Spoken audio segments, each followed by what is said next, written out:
You said that when Wolfenstein and Doom came out, that changed everything. So take me to that moment.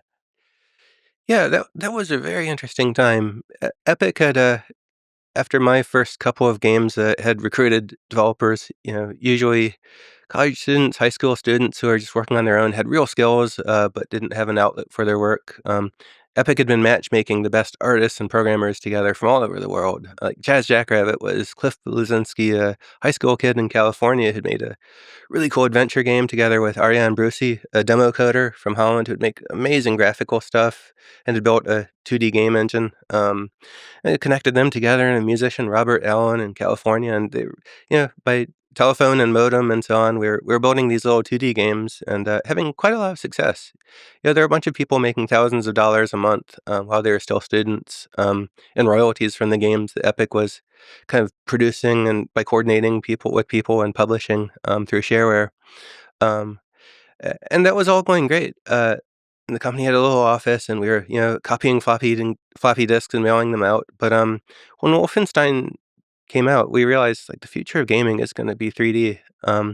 It, there had been a lot of experiments in 3D before that hadn't been great. There were 3D renderings of mazes that were not in real time, and you were always looking north, south, east, or west. And then there were vector graphics with little wireframes moving around and things. But Wolfenstein was the first game that was fast enough, running at 30 frames per second. It really felt immersive. It felt like you were there, like you were, in this castle Wolfenstein fighting Nazis, and that was a really amazing and immersive experience. 3D graphics were pretty primitive then. Id Software followed shockingly fast with Doom, which was a much, much more capable 3D engine, which had, stairs and though it was still what we call 2.5D, it was environments that were very realistic, textures that were very realistic, a form of lighting that was approximate but incredibly realistic, and just such great artistry and sound effects. It felt completely visceral and real. You know, you might look at it today from our point of view of a modern game player with 20 teraflops of computing power in your device and say, oh, that's not very impressive, but it was amazing at the time. I mean, for me, just decide to pause on that. I think Wolfenstein was one of the most amazing moments in my own life. Just being able to, like you said, in real time, move about a three-dimensional world. I just remember just moving around, just in like, what is that feeling like? I mean, you feel transported into another world. You feel that you're there, yeah, Yeah. and especially you turn the lights down in your room and you turn the sound up on your speakers, and it will scare you, and you'll feel like that fireball that's coming at you is going to kill you. Yeah. That was an amazing time because we hadn't experienced that before. There was nothing like that. Uh, you'd watch a movie, a scary movie or whatever, but it was just this thing that was happening. This was you. This was you in a 3D world. So, how did that change Epic? This realization that the future of gaming is going to be 3D. Well, at first I was really depressed. I think because Yeah. the wizardry of Doom especially was so incredible that I gave up on programming for like 6 months. I was like, "I'll never be able to compete with this. I have no idea what we're gonna do." We just keep making 2D games and hope that the business goes on, but, like, that was the nature of Carmack's wizardry. He had done things that were, like, not just one innovation leap ahead, but, like, a dozen simultaneously, Mhm. interplaying in a way that you couldn't pick them apart into their component pieces. But, funny thing happened, Michael Abrash, long-timer in computer graphics, wrote a book on the techniques for 3D graphics and texture mapping, and he wrote some articles in one of the programming magazines of the day, and explained it and showed assembly code to do texture mapping, drawing these 3D graphics on the screen, and it was actually really simple stuff. I was like, oh, I can do that, and so a bunch of us at Epic independently went off and started writing our own 3D graphics code to figure it out, and uh, we found at one point we had a number of people dabbling in this, doing different parts of it, and at that point we decided, okay, this is 3D graphics and 3D gaming is going to completely change the world. We need to go all in on this, and so we took the best people from our best 2D game development teams and put them all together to make a 3D game.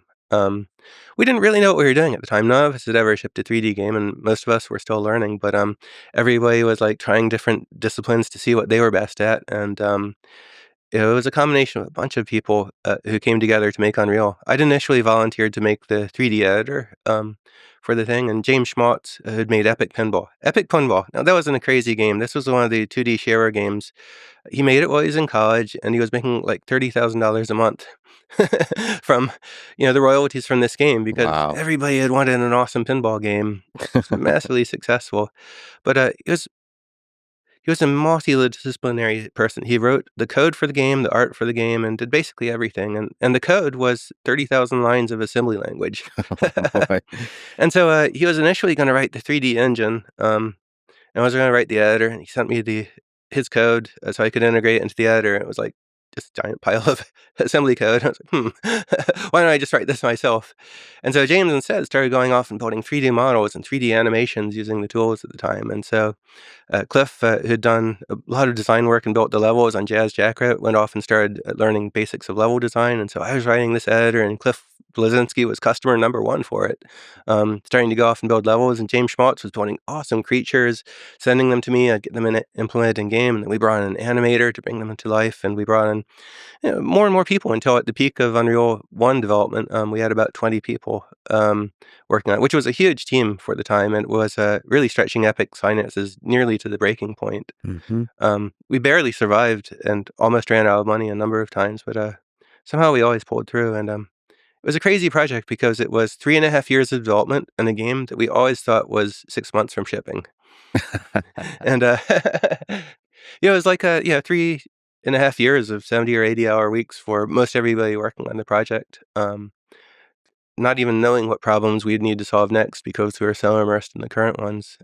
Were there moments when you were losing hope that this might take too long and the company will run out of money? We were, we were always very financially stressed, so I was continually worried about that. I had total confidence, though, that we'd work out all the technical and artistic problems because, we knew the pieces, and it was largely a matter of typing code in and solving some problems.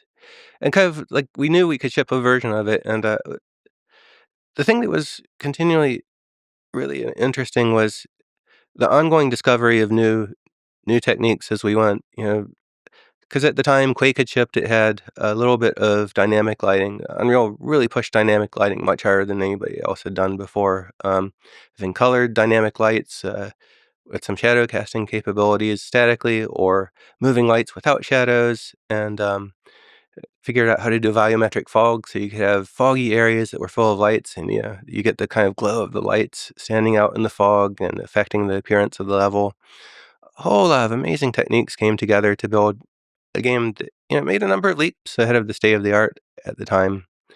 Um, uh, yeah, it was really crazy, but like I think most companies wouldn't have survived that, but the sheer talent of the people involved made it possible. And that's Epic has often done things that most companies would have failed at, and we succeed, like, not because of awesome management or awesome planning, or awesome financing, but because of the sheer talent and willpower of the people involved to make it happen.